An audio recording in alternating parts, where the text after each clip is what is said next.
Blockhead and push it through the pain. Yeah, and taking names of Blockhead and learning what we can and stick it to the man. Oh, I am Blockhead. A Blockhead, yes I am. Hello, everybody. Welcome to Season 2, Episode 1 of the Blockhead Nation Podcast. We are pleased to introduce our first female guest, Jessica Corbett. Took me a little bit to get it. I think I said it wrong a couple times, but we're happy to have her here. She's a friend of Rudy and Kyle's, an architect, has her own business. We're looking forward to getting into that a little bit today, and we're just ready to kick this thing off. And guys, we will not be gone this long again. It was a little bit of a delay. We have a lot of stuff to catch up on, and we're very, very excited to launch Season 2, and we couldn't be happier or prouder or more excited to have Jessica here with us today. Amen. And I should have said Jess and not Jessica, but it's all right. We're good. You good. Jess or Jessica is great. This is your birth name, right? So Yeah. I get both. Jess, Jessica, Jessie. Yeah. you know, Jessie might kind of bother you a little bit.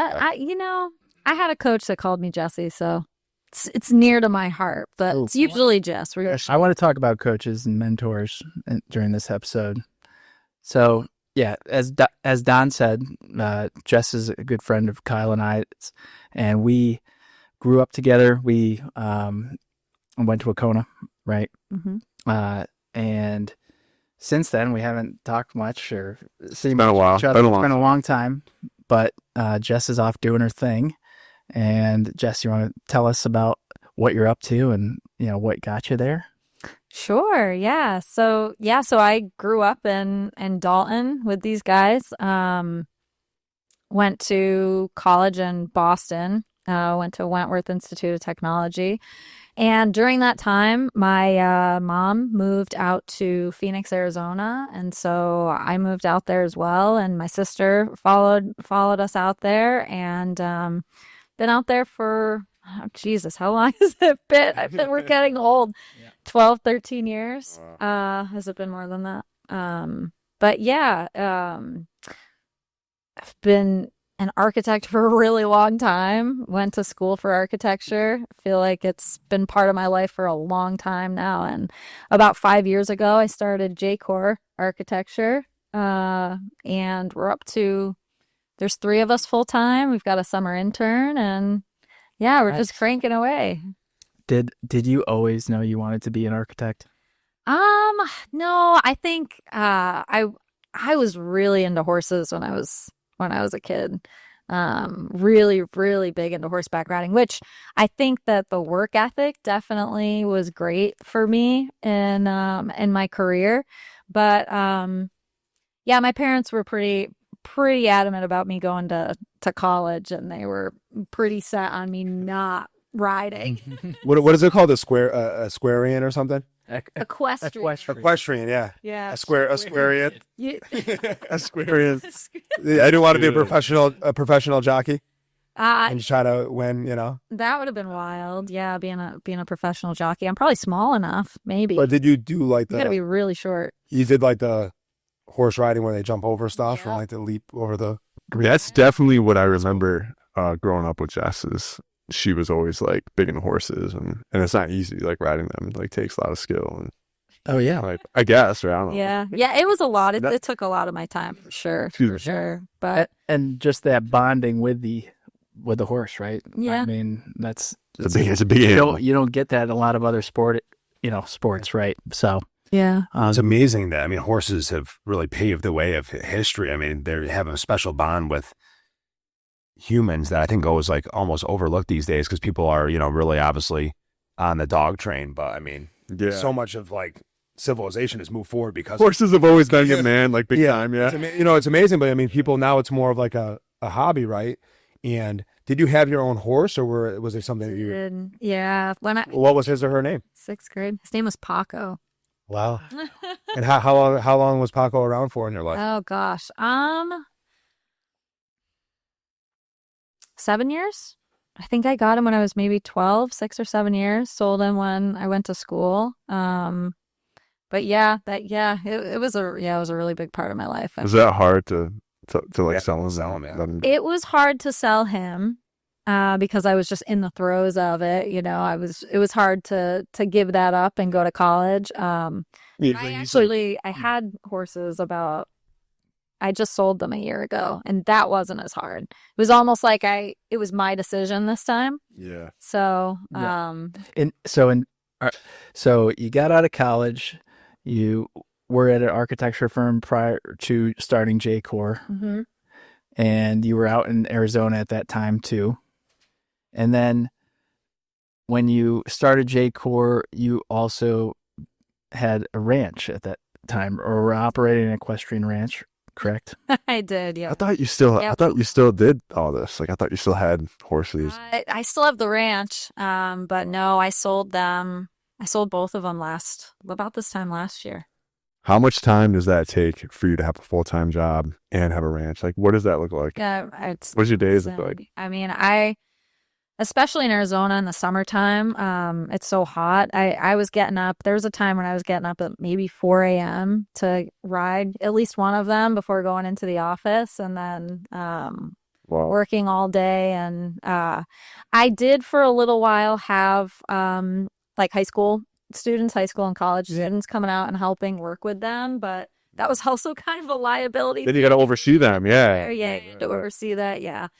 So that's legit. That's a lot of hard work. A ranch, it's kind of bad. It's a lot of work. You're kind of a boss, huh? Like, big time boss, like a big time boss. Now, but I have a question though. It's the real estate in me, or the sales guy, whatever the hell you want to call it. Sure.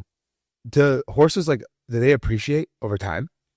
Like, did you get more money than you bought it for, or did they kind of dump off like over time, depending on the market or whatever? You know what I mean? I don't know. It's just a good kind of came to my head. Depending on how well they're trained. So I did double. I got twice as much of what I paid for them. So I got them both when they were 4 years old and untrained. One was right off the racetrack. Trained them. I put a good 5 years into them, and then was able to sell them as fully trained, rideable horses. They were great. They were great horses. I feel like I got to accomplish something by, training them, working with them, and then sending them out into the world, I guess, to good homes. Mm-hmm. But yeah, the amount of money and time that goes into them, you're not making any money. Yeah, you got to flip them real quick. Yeah, because that's what I was. Because if depending on how much they appreciate all that sweat equity and, like you said, the money and the food and the grain or whatever. I mean, it's not like it's a huge business unless you're breeding them or something like that. Mm-hmm. And like this is cool. This is awesome to have you here because one, you don't come around here often, and two, you are our first female guest, but you've accomplished so much. And we've had all male guests so far that we have a pretty eclectic collection of guests, but thank you. Yeah, I appreciate that. Yeah, this is cool to to talk. I guess to learn more about you with Rudy and I having had grown up with you a little bit and whatever. Like, oh, absolutely. Yeah, just there's so much like understanding where you're at right now, Jess, is what I want to reflect on in this episode too. And what you've discussed already is a number of sacrifices to get you to where you are. So did you sell your horses in anticipation for another purchase, or just was it going all in on J.Cor? Was that the time that you made that decision? Yeah, definitely. It got to a point where I wanted to really go all in on, it was either going to be you go all in on the company, you go all in on riding. To do both, I wasn't able to do both to the level that I wanted to give to either thing. So I gave myself a year with them. I got to a point where I was like, okay, this is a hobby for you. This is something that's supposed to bring value to your life. And so rather than forcing myself to do it all the time, it was also in a place of, there's a lot of talk about, personal growth and personal health and taking care of yourself. And I was burnt out. It was too much to do both. And so Yeah, I went a good year of not riding, and I was like, giving myself the option every day. And a lot of the time I came home in the afternoons and I had a new design project I wanted to work on, or something with the business that I wanted to work on. And I realized, well, I guess it's time to sell them. Yeah. Did you like find yourself getting more and more kind of sucked into the architecture, that passion and your work and right? Yeah, when I got them, it was a job. When you're going to work every day and you need that hobby, that outlet, something that's yours. And I think starting the business, it really started to grow into something that I was really passionate about, and I was starting to get bigger commissions and stuff that, when you get that project and you can't get it out of your head, and you're just like, this is what I want to focus on, and I don't have time to, even when I was with the horses, I was thinking about that, and I wasn't giving it my attention. So. Yeah, they like knew it. The horses knew it. Oh gosh, Jessica isn't sitting on me right today. Yeah, her head's not in it anymore. Yeah. You can tell. Yeah, they're like talking amongst themselves. She hasn't packed something's changed. This is very. I can't pat myself. I can see it in her eyes. I see it in her eyes. She's thinking about that goddamn building again. Yeah. And The love is gone. You can't ride a building, Jess. No. They weren't that sour. They weren't like that mad at you. Sometimes I wondered. I want to ask you. I'm sure you guys want to ask. Like starting a business. Like how scary was that? And like what was that like? Like what? Yeah, starting a business was a little crazy. To be completely honest with you guys, I had about 12 grand in my bank account, and I was like, that'll last me. I mean, I still had the horses, I had a mortgage, all this stuff. I was like, that gets me about 3 months, without, obviously I didn't want to tap into like any of my savings or my retirement. It's going to cost you to start a business. So it's like you're looking at money you got to live off of plus expenses to get it off the ground. Well, that's the entrepreneurial spirit, right? It's being able to take that risk and take the steps that you have. I really wanted to highlight something, though, that you said about how your passion moved away a little bit from the horses over to, because we've talked about it in the past, maybe on the work ethic episode, but maybe that's part of the reason why we haven't done the podcast and we're getting into season 2, because if you're really passionate about something or you're going after something, you can't put too much on your plate. Eventually the plate overflows. And I think getting to that crossroad where you make a decision and you decide what you're passionate about and what your heart's leading you towards, there's going to be things you have to leave behind, whether it's lost time with your family, your hobby goes off the shelf for a little while. And then it's really hard as well. I noticed you mentioned this. I've been really busy lately. I haven't really been eating as good or, doing the gym and stuff like that. So you make these sacrifices, but you have to really try to get back on it at the right time. But it's something that, I like to say that to, anybody who's listening, you do have to prioritize, and that's always moving around in your life. And I think sometimes people try to always do everything and you become less productive at each individual thing that you're doing. Yeah, you're not doing what you want to do to its fullest extent, or as well as you could be doing. But I think taking care of yourself is huge too. Oh yeah. I think when you're young, you take it for granted, right? You don't have to eat great. You don't have to, work out all the time. You take it for granted. You get to a certain point in your life where you're like, man, most of my time is spent, cleaning the house and cooking healthy food and going to the gym and like spending time with friends and family. Do you like to cook? I have gotten into it recently. Okay. That is, I didn't for a long time. I didn't cook. Little side quest questions, but anyway, sorry. We had tuna casserole, so I was talking in the Well, got a little bit in the fridge. Now that you have J.Cor up and running, and and we'll talk really where it's at as a company. Well, I want to ask. Hold on 1 sec. What is like your hobbies outside of that though? Like we'll circle back to I just didn't want to leave what it was like starting that business. Like I wanted to really hear like the first big job you got, or what, like if you were down to like your last penny and you were like, oh my God, and like Scratch my question. I want to hear that. So well, Kyle won the question. He won the question. Ding ding ding. Add the sound effects. Yes, I did. And that's all we have time. That's it for Blockhead Nation. Thanks for joining us. Kyle wants to get him cocked in, so we gotta get on. No, but anyway, no, yeah. But hold on to that thought. What was the was there a tumultuous point where he was gonna say where you were like, oh man, I don't know if I can withstand this anymore, or was a client coming in that you're like, you know what, this is gonna float me for a little bit, and by the way, like run us through that. Yeah. Well, I was taking side work, so I did have some side work coming in. But the day I quit my job, so probably the defining factor of I was like, I'm going to do this. I met he was a home builder up in my area, and he's like, I need a new architect. Like, I think you're in huge demand right now. So I was like, maybe this is it. Maybe I should do this. I had been wanting to, and so I start having conversations with him. I quit my job, and I kind of knew that like the quitting of the job was going to be a on the spot thing. Like I'd given notice before, and architects have really big egos and they do not treat you great. And I kind of knew. So I knew like this was going to be one day. There was not going to be a 2 weeks. See you later. Yeah. I was walking out to the parking lot, and that client, one of his project managers, sent me an email. Your fees are too high. We're going to go in another direction. As I was walking to my car, I received that message. Yeah. And I was like, oh. It's a punch in the gut. Oh, Yeah. crap. That's what I wanted to hear. That's the juice I wanted to get to. Mhm. Yeah. And so this was probably like one of the biggest lessons. I mean, I called him immediately. And the first thing was I literally just walked out of the office. What do I need to do to get the fees in line for you guys? And, that's, you learn really quick in business.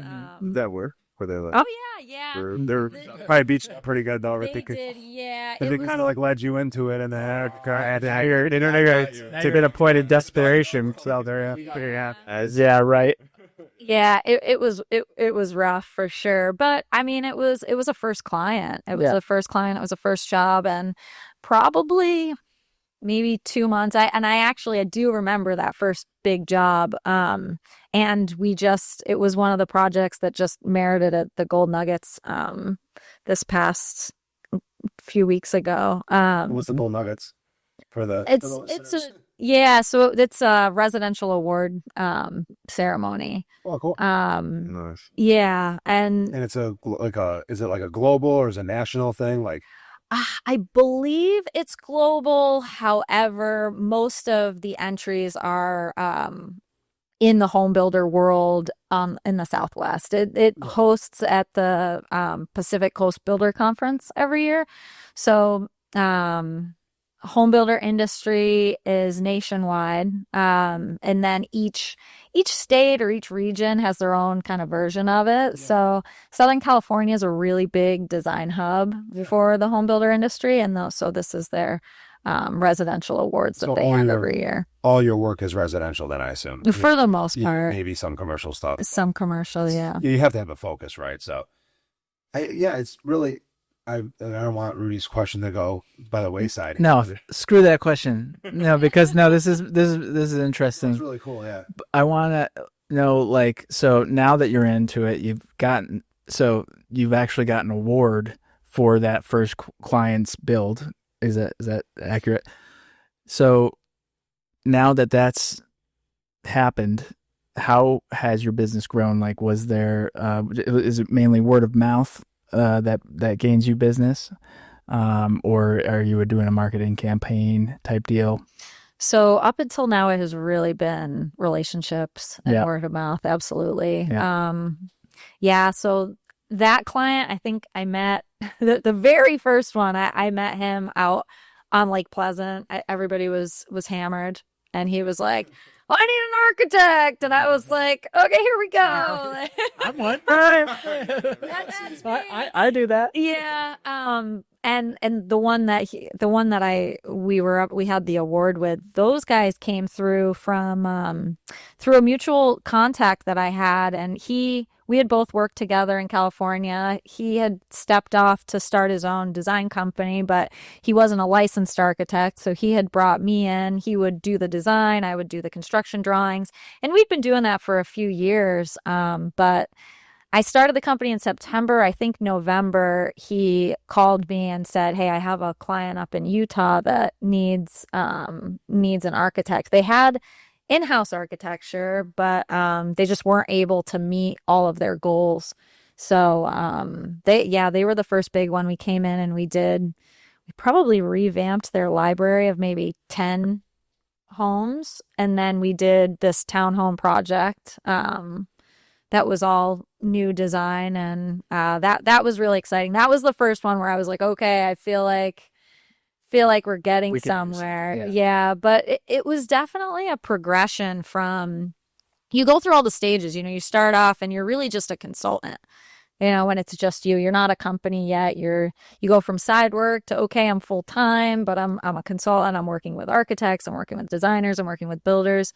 And there was a progression to where I got to the point where I was only working with builders, and I was able to let go of, those clients that I really couldn't make the margins on. I couldn't make the numbers work. And now we're in the growth phase of, bringing in employees, and this is probably, it's a whole new level of like financial, like kind of, I don't want to say scarcity, but you get making nervous. it work as you go. Yeah, the numbers just, I always try to tell myself it's a numbers game. Like the numbers are just getting bigger, but yeah, you get a little bit anxious about it. At first it's just you, and then you're like, your overhead gets a little wild, and you got to make sure your salaries is a lot, and then insurances and all that stuff. And then any type of I'm not sure what Arizona requires in the way of healthcare or anything like that, but there's overhead costs associated with each employee that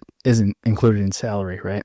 Yeah, we just started offering healthcare and 401ks this year, so that was exciting. Wow, it's cool to once you have employees too. I've heard this from people who own businesses, friends and stuff that I have. It's, you feel as, kind of a sense of responsibility, right? For your employees. You want the business to do well so they can do well and they can grow inside of the company. But you hope so, right?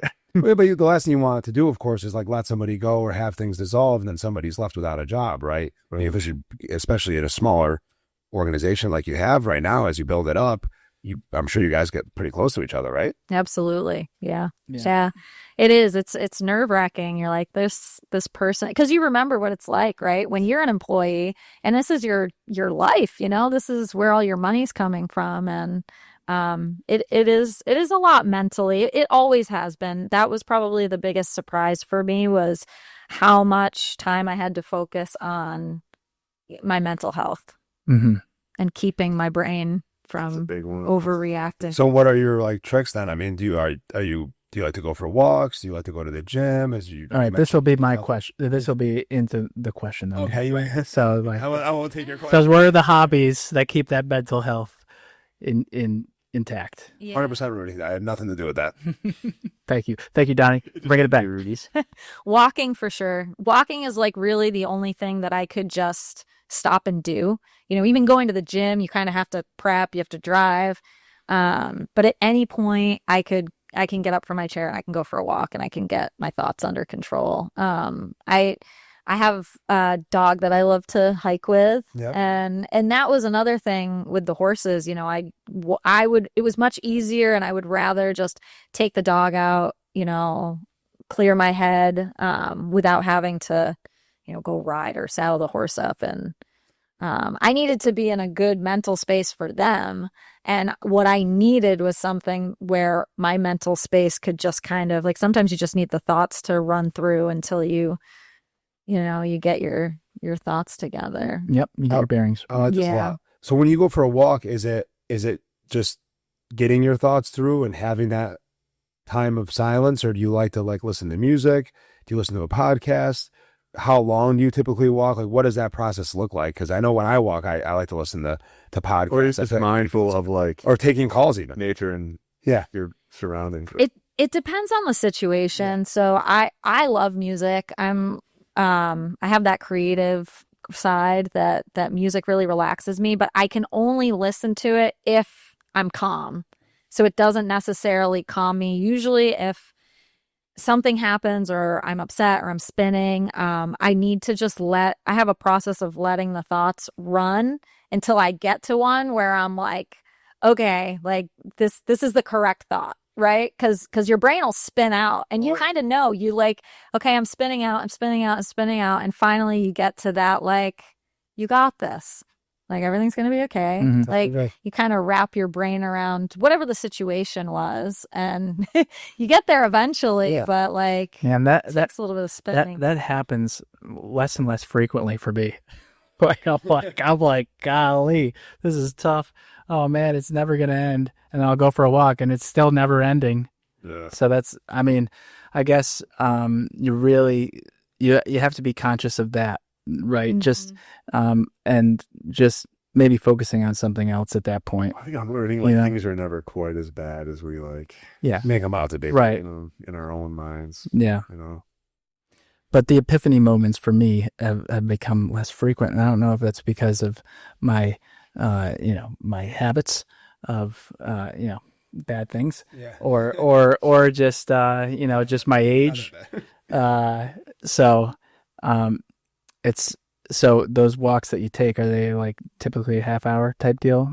Yeah, again, it kind of depends. Yeah. It depends on the situation. There's definitely times where I'm in the middle of working on something and I can't focus, and it'll be a walk or lap around the building. Yeah. And sometimes then you've got to be hard on yourself, because 30 minutes, is enough time for me to really like just let the thoughts spin out until they go away. But sometimes you don't have 30 minutes. Yeah. So it's like, I got to lap around the building. Like, let's, yell at this person in my mind for half of that. And then we're going to let it go, and we're going to move on. I'm going to win the shit out of this argument in my own mind. Yeah. Absolutely down to all the things that I would have. We got to talk to him. I'm going to win. And well, when you're leaving an argument, then you think about all the things you should have said. And you're like, oh, damn it. Yeah. Like you've got this much time to do that. And then we're cutting it off. There's another thing though that I love that you said, Jess, is that when you're like, I don't like listening to music when my thoughts are spinning either, because I feel like I'm not present because I'm thinking about that future or whatever's going on in my head. And sometimes I'm like, why? Like, I love music. Like, why am I not enjoying it? But that kind of helped me connect the dots, because I'm like, I know that I'm spinning out a thought in my head that I need to come to some type of resolution or peace so I can be in the present in that moment and then enjoy that. Or I have this like burning itch, like that I always need to be doing something productive. So I feel like I need to be like listening to a podcast, or I'm like talking, I'm like, answering emails, talking to my phone, or making like to-do lists. And I'm like, because it's like that constant spinning. But to get to that point, what I'm trying to say basically is, if you can get to the point where you can enjoy listening to music or being in the present or just having that silence, whether you're on a walk or a ride, that's the point that you want to be, because I think that's the point where creativity and stuff can stem from. Yes. Yeah. This is the advice that I need, because, like I said, we're working through it in real time. I mean, we are, and that's one of the greatest things about this podcast, is because we can learn about people that are going through certain things or experiences for themselves, and then we can reflect on it together. And with any luck, our listeners get some similar type of benefit. Yeah. So I want to talk a little bit about Arizona, and Phoenix, Arizona, Tacoma, Philadelphia, Atlanta. I was hoping you guys would join in, but sorry, yeah, that didn't go. I was trying to start off Rudy's question. Yeah, I couldn't help it. I know Kyle wanted to. I saw him. He was getting ready. No, but so Arizona is like, it's much different, geographically than Massachusetts, right? And, I see, some of your posts, and it's just vast. It's usually just vast desert with beautiful sunsets. There's so much land out there. And is that where you're taking your walks, and is that where you're outside most of the time, or are you going into a city that's closer? So I go into the city. I'm probably 45 minutes from my office. I am like the northest you can go and still be in the Phoenix metro area. You live in Phoenix. Yeah. Gotcha. Yeah. My office is down in Scottsdale. We call it Old Town. Scottsdale's cool. I've been there.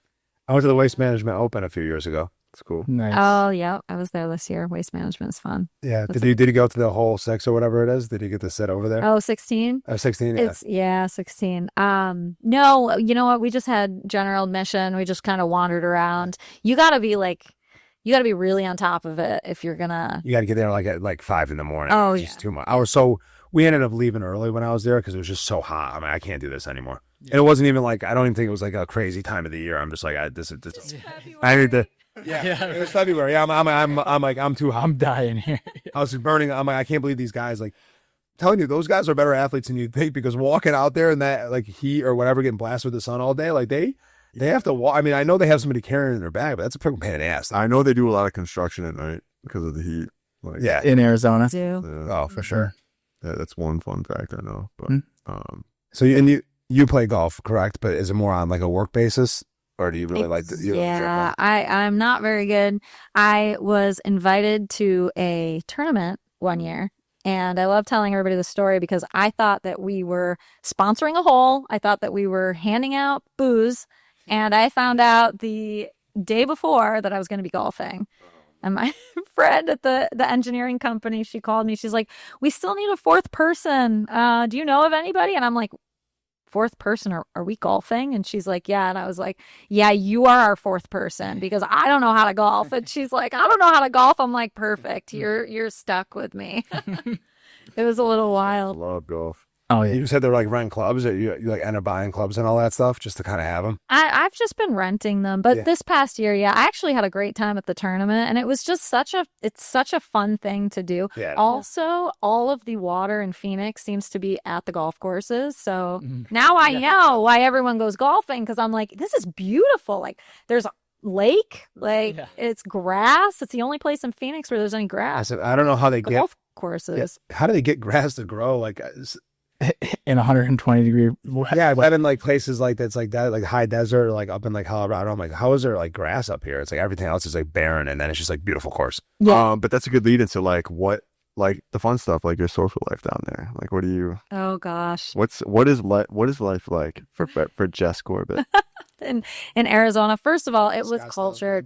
it was culture shock to move out there. I didn't even realize, you don't know. I think when you're a kid, unless you've traveled or your parents had traveled, but I'm third generation Dalton person. yeah. And went to school in Boston, and I considered myself as being kind of more on the quiet, soft side. And then I went out there and people were like, whoa, you can't say that. That's mean. And I was like, what do you mean? I thought we were friends. It isn't giving each other shit how you know you're cool. Yeah. People are assholes in the Northeast for sure. It's not really my jive. I'm not. You're not a shit giver. We're not. Yeah, I guess you're not really either. I don't know. We're No. not- I think you'd be surprised. I didn't think I was. Yeah, I think we are more than you. We are more than you think. You think. Yeah. Because we tug on each other's. That's interesting. So you're pointing out just how vastly different it is. Yeah. And you're probably called somebody a geek. It just said, I don't know. I would just say anything, I guess. Yeah, just giving people a hard time. You just give, you're cool. I'm going to give you a hard time. Yeah. And it means I like you. I don't know. Right. Yeah. Nice shoes. Yeah. Whoa. Hey, holy fuck. Get a load of this lady. Yeah. And then Jess is like, I love you. It means I love you. Yeah. Well, it's like kids, right? Pick on the one you like or whatever. We never got rid of that. How was dating been for you down there? How are men? How are men down there? I got to ask the fun question. Yeah, dude. How are men down there different from men in the Northeast? Because you've been in Boston and. They're probably class X, not non-shit givers. Do they get easily offended, or do they have big egos, or do they not? Yeah, do they not like to give shit? Yeah. Yeah, do not they say things? don't. I don't think I was on a date, but I was with a guy that we were hanging out, and there was an older gentleman and with him, and once he heard I was from New England, he kind of leaned over and he's like, "Don't be afraid of her. Don't be afraid of her. She's from New England." You heard it here first. No, I think it's, as far as dating goes, I think it's more a problem of maybe values are a little bit different. I don't know. Well, is it values it in like roles, like in a relationship, like when I think when what you've just described to me, I would envision a bunch of cowboys, and they're just hipsters, right? Is it hipsters in Arizona? Oh gosh, I don't know. It's kind of a mix of a lot of different people. Right? It's such a big area. I mean, it's Arizona, Washington. Shame on me. There's a lot of people that are transplanted to Arizona. But I'm gonna be honest, guys. Most of the time, the dating issues are usually a Jess issue more than anything. You're taking an vulnerability. That's some great academic vulnerability. We won't get into it. I think it's more of a. I'd like to applaud that. That's a big well, no time, Jess. I mean, I'm not the most emotionally available person in my life in the last few years. so zoom in on Kyle blushing. I can't wait to cut that video. I cannot wait. Well, I do the timestamp, Dave. What is it? I love it. That's gonna be a good clip.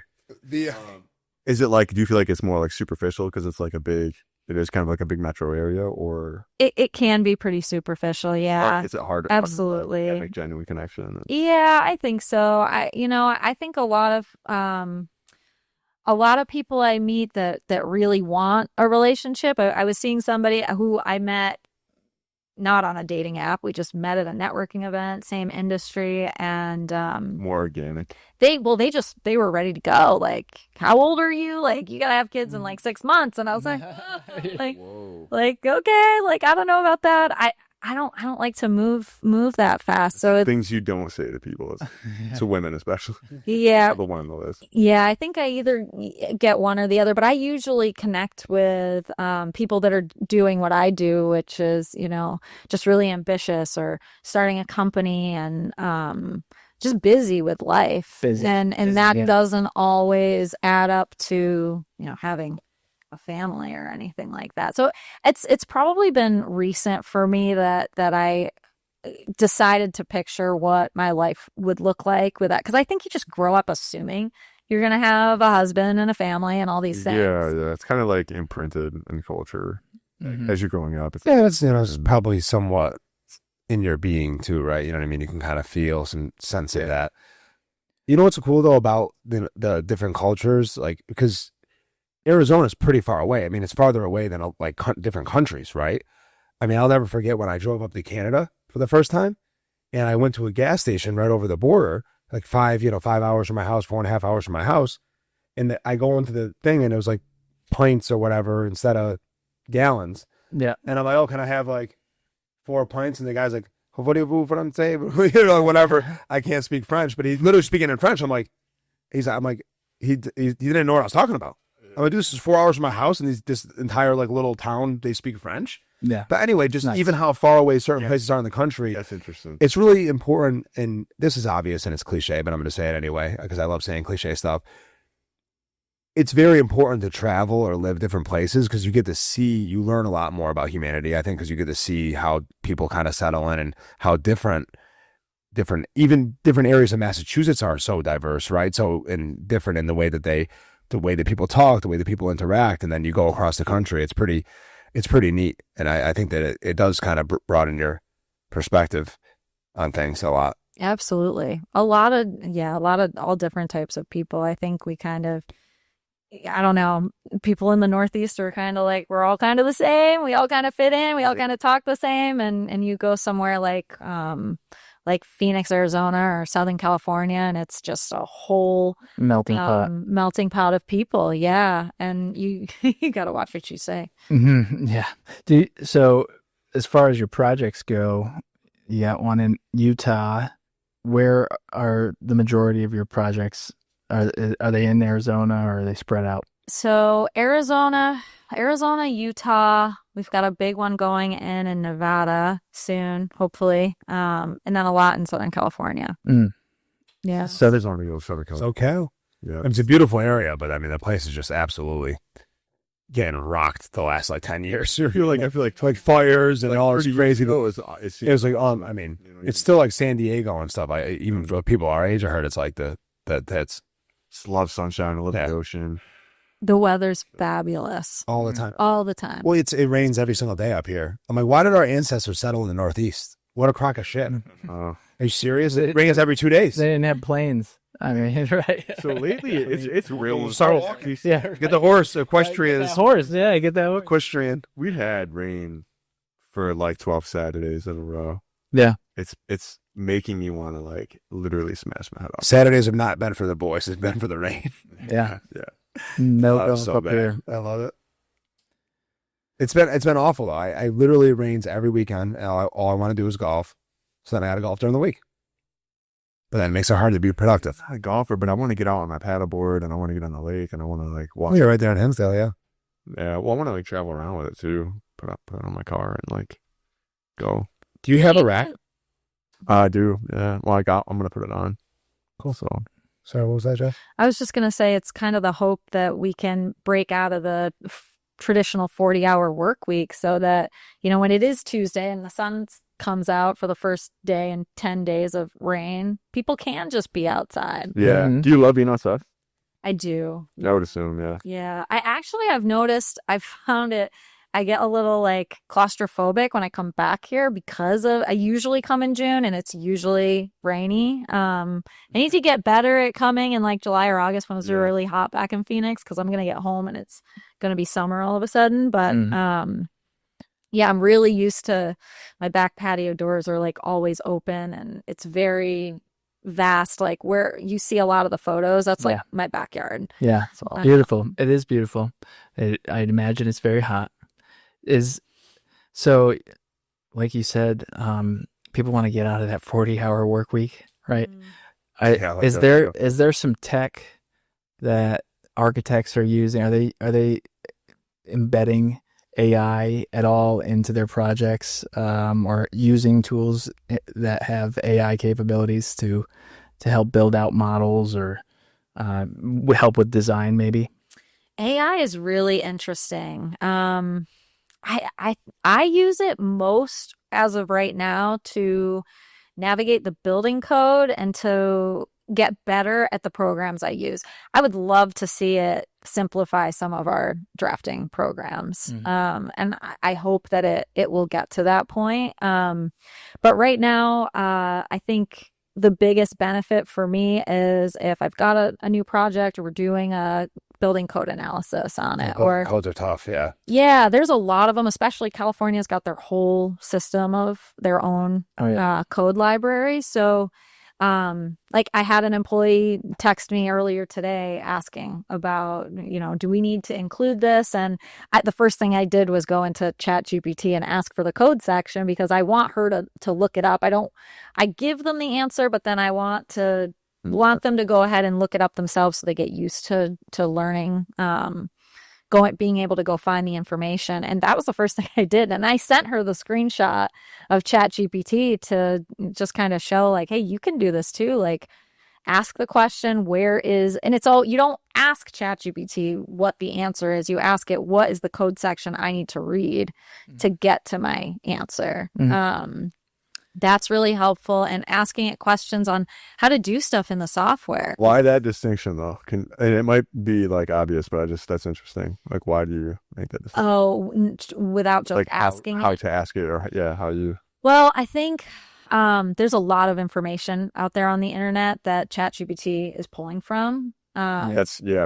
Right, because in my brain, there isn't really any way to distinguish if it pulled it from an article, if somebody, you need valid wrote you need. As a professional, is like, I need to see the code section. I need to read it in the code section. You want to know that it's sourced from like the state, she's worked here, the state, or right. Yeah. Interesting.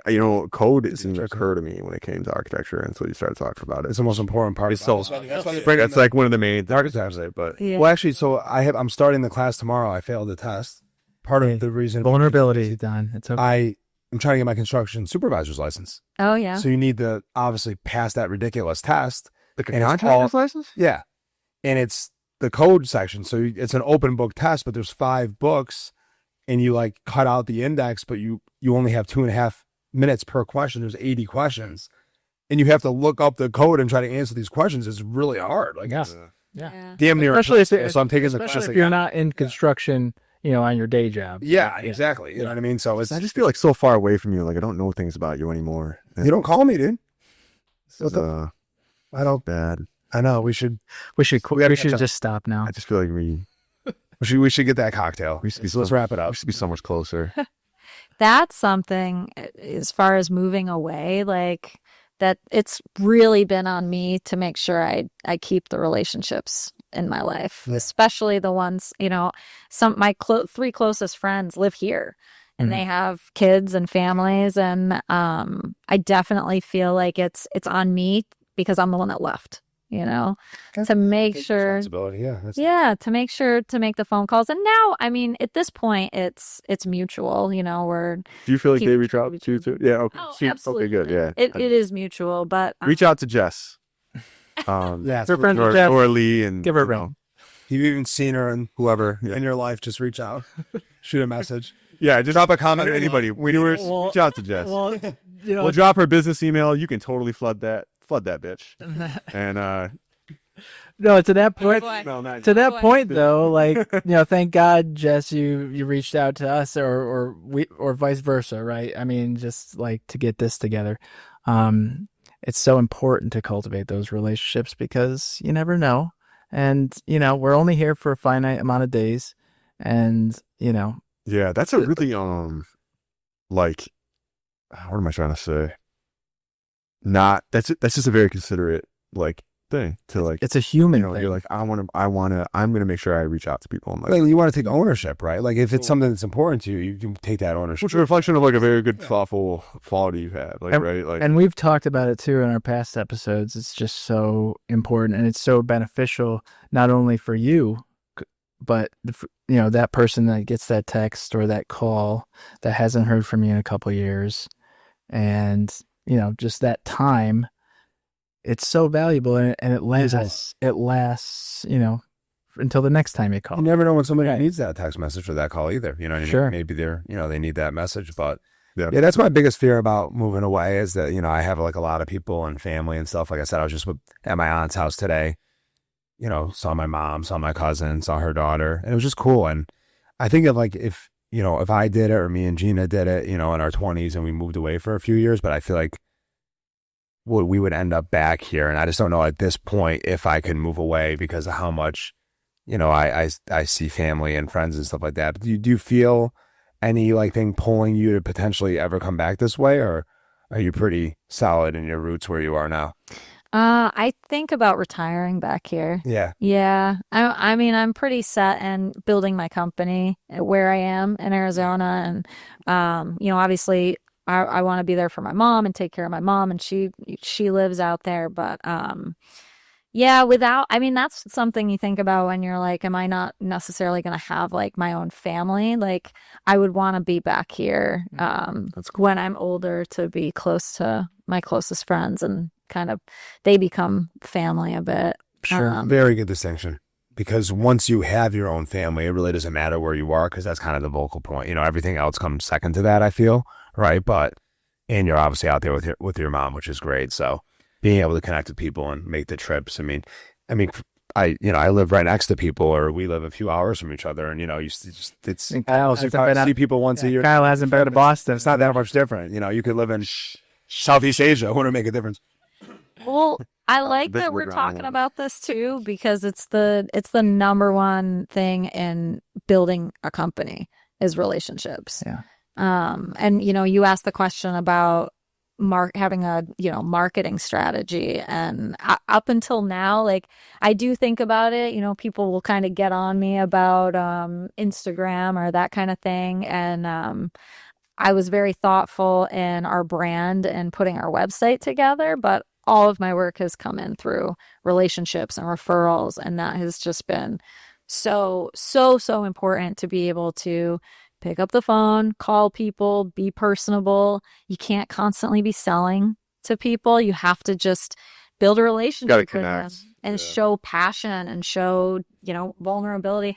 I have clients where, when I first brought on employees, I was able to talk to them and say, you know, I just hired so and so, and they're gonna start working on your projects, and they've kind of been with me in that evolution and of building of building the your company. employee, Yeah, and they're excited. You know, I've had a lot of awesome. That's great. clients and consultants, people that have seen me at the networking events, and they're like, "You have a booth at the trade show this year. Like, we're so happy for you." And it's really cool. That's nice. It's like a team. It really is. It's the same with sales. Is that you can get all these leads. You can have somebody come in, have the coolest Instagram, whatever, Facebook in the world, but it's the best salespeople that I've ever met are at my company that aren't me.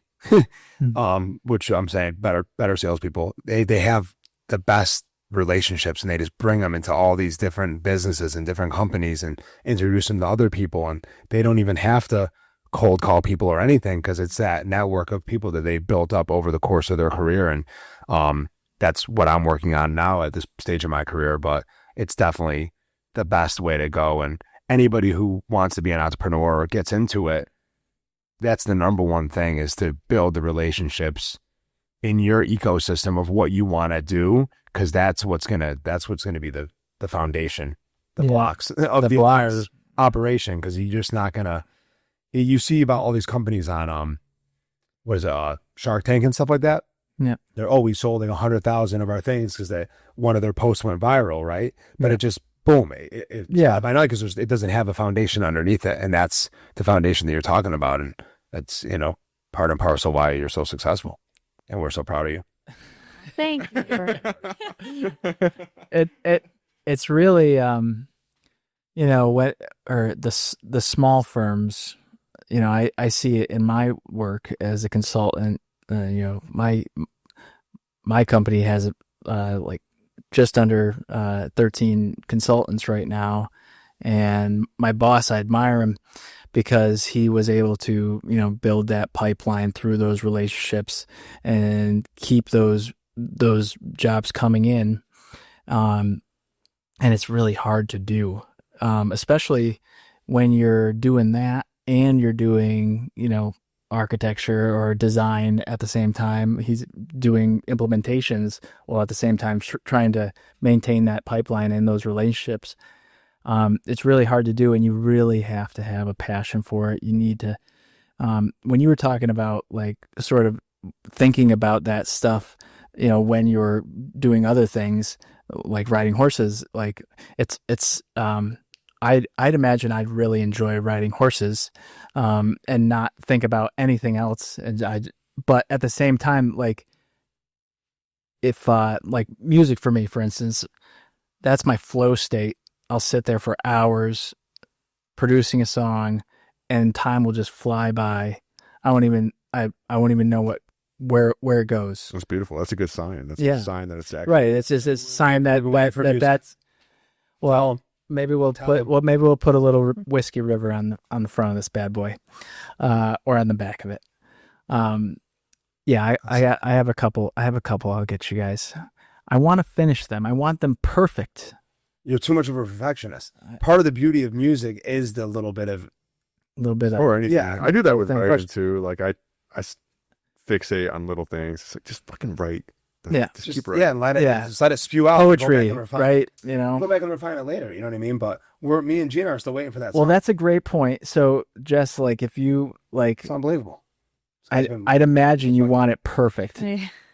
You do, and it's hard. That is probably the hardest thing with architecture, is that like it's art. At the beginning, at least, and there is creative, but there's a deadline, and there's construction cost, and there's a client with their 10 cents, and more than 10 cents. More than 10 cents, and and you don't want the thing folding in on itself. It's got to be solid. Yeah, right. It's got to stand up, right? And it's gonna stand up. It's done, and you're looking at it, and you're like, "Damn, that thing's gonna be here for a long time." It is or cool they're gonna build it 100 more times. With the production housing, and it's hard. There isn't really a do-over once it's there. Yeah. Well, yeah. All right. So to that end, is there like points in the builds that you're like, oh no, we got to do it over? we cannot continue doing this. No, Yeah. no. Yeah, it's just make it work type deal, Yeah, and, you're- and further refine or perfect the fuck up. You know. yeah, you just kind of got to go with it and solve the problem. And problems always come up. Things come up. I think technology has gotten better to where like all of our stuff is done in 3D modeling. Yeah. A lot of the residential world, this is something that we offer at J.Cor, is that we do all of our drawings in 3D and BIM. And a lot of the residential world is still drawing just 2D floor plans, 2D elevations, roof plans. And I'm glad that I came up learning that, because you really have to be able to think in 3 dimensions in order to design it and draw it in only 2 dimensions. But being able to 3D model something and render it and really see what it's going to look like before it goes under construction is It's a safeguard. It is, yeah. But there's always stuff that comes up, and you're like, yep. That's you just got to put your head in and fix it. It becomes a team effort between the architect and the contractor, and you know, there's always somebody paying the bills, and they're always like, whose mistake was this? Yeah, you right. know, Well, like, You're like, that guy. He would have. yeah, that's why you always get the architect and contractor like pointing fingers at each other. Yeah, because you don't have the money to pay for any of it. So Oh man, it's cool, but it's cool to be able to see your creativity in real life. You know what I mean? Like seeing like one of your projects, like I always thought that was so cool, you know, to be like, oh, like that's something that we did, you know, like if I drive by and I'm like, oh, those EV chargers, like it's way less cool because like I'm not building it, but I'm like, oh, like that's a project that like I sold it. I was like a part of that. You know what I mean? It's cool that now those are there and people are using them, but being able to, what's that feel like? You know, is that kind of part of the fulfillment that you get from the work, is seeing these and then saying, wow, this building might be replicated 100 times. And like, that kind of has like my stamp on it. It's pretty cool. That's pretty cool stuff. I mean, being able to see a tangible result, I think is underrated, and whatever creative or professional endeavor you're doing, that's not a terrible pursuit, because then you have that fulfillment at the end of the day. You can at least see what you've done, or at least see what see it in real life. Yeah. I think the part that hits me the most is when it's under construction and there's all of these people on the job site building it, and your drawings are sitting there, and there's, you know, the guy up on the scaffolding nailing something, and you're like, all of these people came together to build something that just came out of my brain, you know? Yeah. And like sometimes you'll be reviewing like the truss package, the roof trusses, and sometimes I look at it and I'm like, man, this is complicated. Like who decided this? You know, me. Yeah. And it's just, you know, you just see like everything that goes into actually building it, and it's really, really humbling. It's really humbling to walk through a job site and see, especially construction workers at noon, and like so you're like a young female worker too, like amongst all these male. It's probably it's a how's that dynamic? male dominated field, right? Mhm. Are there a lot of like women or women in your field? Is it sort of rare?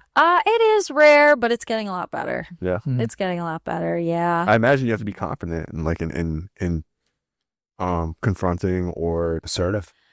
Communicating, or just, You know, I found, because I've worked for a lot of architects that I think architects in general tend to have big egos. yeah, And I was, Including you? it's a lot of maybe some just the world in general. Over the territory. I mean, you gotta have some confidence to start a business. You know what I mean? I think She's it's a thing. boss. She's telling people what to do. I know you, Jess. You know I know. Don't be humble about it. I got it. Oh, You know what, though? I did learn early on, like, to make sure I'm asking more questions than telling people what to do. It's a great approach. Yeah, because, these guys building the homes, like, they've been doing it for a long time. They probably grew up with their dad doing it, and they've been in the industry forever. And, I know what my role is, and I never try to pretend that I know better than the framer how a wall goes together. So if the approach is always, how can I help? What do you need me to do to solve the problem? How can I do a better job in the future with the drawings? How can we, be better in the long run? Then everybody is really, really great to work with. That's and awesome. you don't get that like butting heads, the ego. Sometimes I do before they've really like worked with me. So then it's important to go out to the job site and to talk to them and be like, hey, like you can call me anytime. I am going to answer the phone. Like if you have an issue, you're not alone. I'm going to answer the phone. I'm going to help you figure it out. I'm going to take responsibility if it was my fault. And establishing that relationship with, because yeah, I mean, I'm 36 years old, and this is a lot of times it's 50, 60-year-old male contractors that you're working with, and Yeah, no, I like what you said though about like if you built something kind of complicated for like the roof trusses or whatever, or it's like a circle, whatever, spiral, whatever the heck they call it.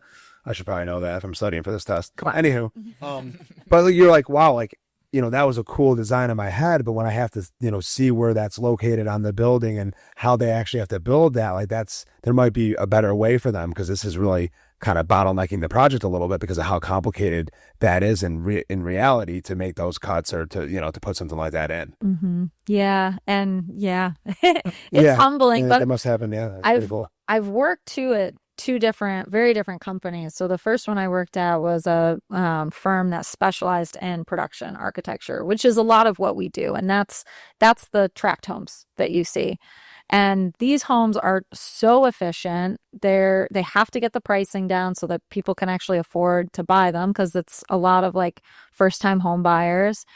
And you really have to know how to put the drawings together, because the house is going to get built over and over again. Yeah. And it is much different to work for that type of firm, because I've also worked for luxury custom architects, and they'll just do really cool stuff and these drawings that are out of control.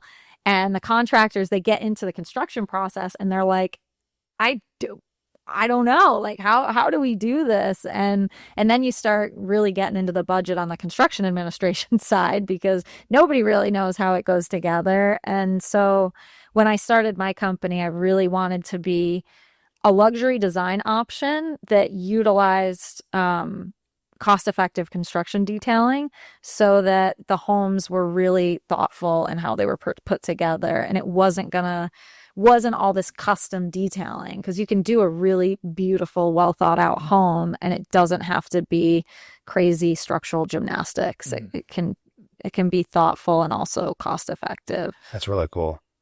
The material bit, is there any like specific building material that's like extra scarce right now that maybe you had used a lot in prior designs, but that it's getting too expensive now, or it's just, yeah. I think probably the kind of the saddest material to see go away is wood on the exterior of a house, like wood siding. Yeah, it's just so sharp, but it's, you got the painting and the maintenance of it, but yeah, it's just such a nice clean look. The cedar shakes, or the obviously just wood siding, planks.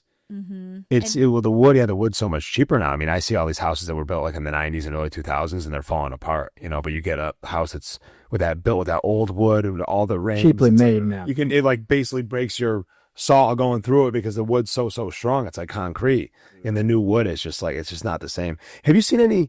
I've been thinking, I'm like, I'm surprised that they haven't come up with a creative, like cheap, recyclable, like PVC or some type of plastic that they could build with. Like, I'm like, is it the wood? Siding. Yeah. But I mean, like actual building, like like this is gonna sound really stupid, but I'm gonna say it. When like you're on vacation and you're mini golfing, and you see all those crazy structures in the rocks, and it's like built out of like that like foamy plastic or whatever, you can like stand on it, like it's strong. I don't know. Don't those usually have the signs that say Don't stand on it? They're pretty strong. Or like you're at the amusement park, and I try. Yeah, they're strong. No, but I mean, I'm just surprised. Like, I don't know if it's an industry, and please tell me if I'm way out. I'm not feeling too good about like the second time around of you taking that test right now. But hear me out though. There's got to be something. No, all seriousness. I'm going to be getting messages. I feel that like, Sir. Yeah. but there's got to be like another material, like and this is my conspiracy side coming out, there's got to be another material besides wood that they can create in this day and age with like recycled materials or something like that that's probably stronger, that could be used and maybe even more cost effective. But I feel like some of those industries, like anything, like us using oil or whatever, right? It's so strong, and it, it's such people are used to being used to it. It all comes down to like, well, and people know how to use it. Really Those guys know how to use it. Anyway, have you seen anything like cutting edge that you saw like with building materials that's newer? Or? I mean, I don't know about cutting edge, but they have like LVLs, beams and whatnot, and composite wood. But yeah, I mean, construction is pretty simple. It's, wood, concrete, and steel is kind of what we've got. 3D printing is interesting. That's all concrete. Or composite. Yeah. It's just so like draconian though. Like it's just like the 3D printing, bleak, and there's no like life or color to it. Yeah, anything that comes out modular is kind of bland. Yeah, like you see Walmart. I heard somebody talking about this. Maybe I mentioned it on a different episode, but all like the Walmarts and these like new buildings, and especially like in the 70s and 80s. Oh yeah. They're so ugly, and it's almost like mundane, like just really bad architecture. Very artificial. Almost meant to like, where like back in the day, I mean, these Victorians, these beautiful colonial homes. It's like it had like there was something with them, and it must be cool to be part of that though, to try to bring some of that back, because that I think that can cut down a society's like creativity. Oh yeah, you bring that up. Pride in that. Yeah, absolutely. We're spirit. You know what I mean? So like I was walking through Target just this past weekend with my daughter, and it really hit me. I've been in there a million times, and I was like looking around. Everything is just gray. Like the walls. I feel like there's just nothing like, I don't know. There was no life to the store. And I don't know why it took me this long to notice, and I guess I'd known this, but I don't know if it's different now. I don't know if something changed the last few months, but it looked like it was like a prison with just a bunch of merchandise. Yeah. Like the lighting, there was it's really what it is. There's no color. There's nothing vibrant. There's nothing like conveying like human happiness, and like, I don't know, like you can at least have like giant like murals of like, I don't know, something cool. But it was just sad. It was like really sad actually. Well, like corporate office buildings and those things were like, kind of like a Soviet like idea, like a kind of a communist idea to kind of get people like established into those working things. And it goes back to, anyway, without going on this rabbit hole, it goes back to what Jess had said though about, and maybe that was one positive of COVID, was stepping outside of the traditional 9 to 5 and kind of going to that mundane office, ugly building every single day, and being able to work more flexible hours or do your own business or have these different side hustles. And I think AI and technology and some of the opportunities that are out there now, there are a lot of opportunities for people to do different things. And, that's kind of part of the reason why we're here, is to step outside of what's comfortable, right? Kind of like Jeff says. Chase discomfort and do things to create that burning desire to be creative inside of yourself. Because I feel like so many people, kind of suppress that. And that's what we're coming in season 2 to do, is to wake up that creative part that lives inside of you that needs to. It's a mission objective. Season 2 mission objective. Breathing. What better way to like kick it off with somebody who literally designs like things, who does it for every day. Yeah. Like, for people live, more families and living it and being affordable. And I mean, I don't know if you guys have any final words, but is there anything that you'd like to share, like before we wrap it up? Before we wrap up, well, just on that topic that you were just talking about,